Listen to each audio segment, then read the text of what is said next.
assuming we still had our own national carrier, do you think that it would face exactly the same problems that this particular airline is facing? It's a. I don't think it will. I don't think it will. That's my conjecture. I think that what happened is that they thought that maybe any other line is an orphan. And so they were going to treat our designated airline, which is Arik, as an orphan. They could have treated any other airline. They could treat Aligbe's airline there as an orphan and that kind of a thing. So, but look at it. Even if they are doing that, they will tell you today that British carriers are private airlines. They are privately owned. So their status is not different from the airline we have designated on the route. They are all privately owned. If they are getting all their rights on our own side, well, whoever we designate, whichever airline we designate to the other side, should mandatorily get the rights. Another question will be, was BASA specific about the airport that you have to land in? Because if they say that, well, this is the situation presently here, you might have to pay for slots here, but if you wanted to land in any other of our airports, it's absolutely free. BASA doesn't cover that, does it? No, BASA is not specific on which airport. It is left for each country to manage, because even if you make it specific to each airport, that airport could be closed and it means you won't fly. So it's open that way, but it's the designated airline. We choose where it wants to land. Designated airline, we choose where it wants to land. No, they'll tell you, okay, no, you go there. No, they can't. They don't have a right to determine for you, because you are not determining for them. Once it happened before, they tried to send Nigerians to Manchester or somewhere. We said, fine, no, you go to Kano. And they withdrew from it. It's okay. If you're this is just not happening now. It has always been coming off and on. Yeah. But what I'm saying, there were times before these things came up. You see, slots, BASAs, and slots, frequencies are instruments of competition. When they develop the slots, they use them for competition. All these things belong in the realm of aeropolitics. That's why people who reduce this to mere financial discussions, mere slots, they miss the point.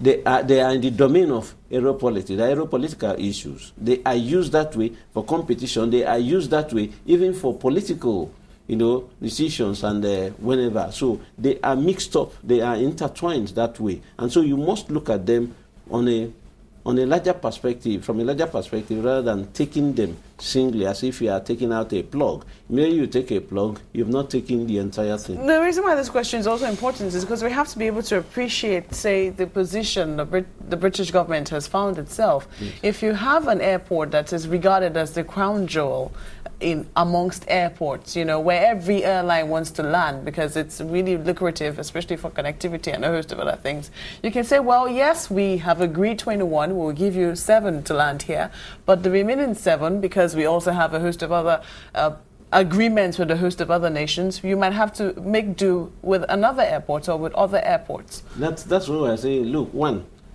it is not their right to determine for the other party, contracting party, the choice within its frequencies. It is not our right to determine for the other party, the British air operators, where they should land. That's first and foremost, except on a reciprocal basis. But having said that, when you see that the major airlines of UK, they can't send you out in an agreement when their own airlines are sitting in that airport where they say you cannot come into. You understand what I'm saying? It's pure, absolute reciprocity. Okay, they ask you to go. Some people have said, oh, you can go to Gatwick. And I say to people, look at Virgin Nigeria. When Branson came in here and the government was saying, oh, we set up a world-class airline for Nigeria, we say to them, there's no way he can set up a competition against himself. We knew the roadmap he had. He wanted a feeder airline that within domestic and regional to feed into Virgin Atlantic flights. But when the pressure came on him he must go to UK, he had taken over Virgin Atlantic at the liquidation of Nigeria Airways, had taken over all the slots that old Nigeria Airways had in Heathrow.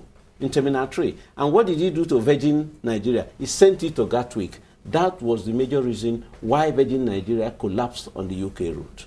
Gatwick is not the airport of choice in UK. So that is Lagos is our airport of choice in Nigeria. Abuja has started developing now. So it's like you say, go to Port Harcourt, go to Kano or whatever.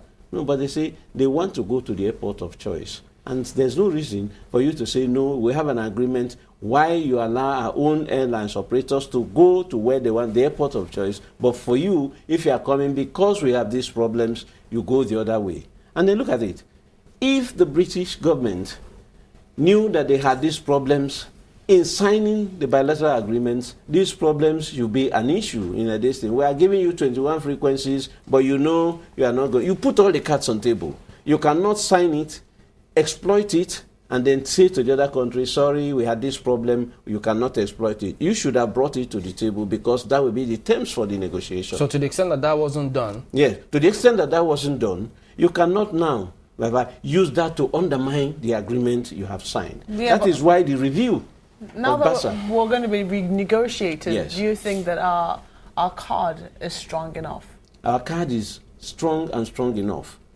Our card is strong enough because even this issue of slot is before ICAO. ICAO has been discussing. ICAO has developed about 3 options on slots and frequencies. This pressure about congested countries, particularly from Europe, I think Japan is one of them and whatever, with congested airports. They've taken it to ICAO. I know we are leaving. Before we go, quick one here, because we asked Mr. Oriesa the same question. What's your thought on us having a national carrier? Okay, when people hear national carrier, the first thing that gets into their head is, oh, Nigeria Airways.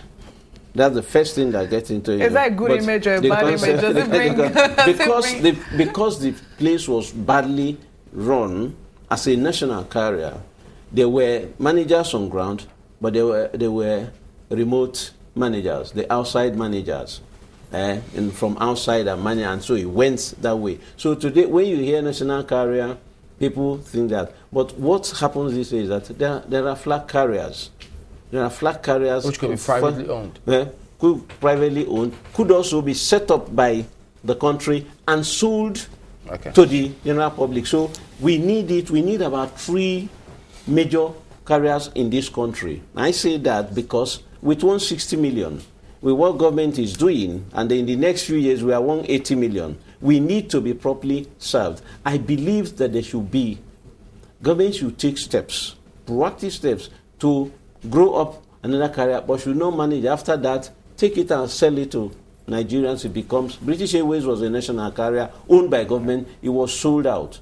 The same thing many other countries. South African Airways is there, only owned by government. Anything happens to South African Airways, government moves in immediately to try to sort it out. But it's owned, it's supposed to be semi-private and whatever. So there are those things, but we need it.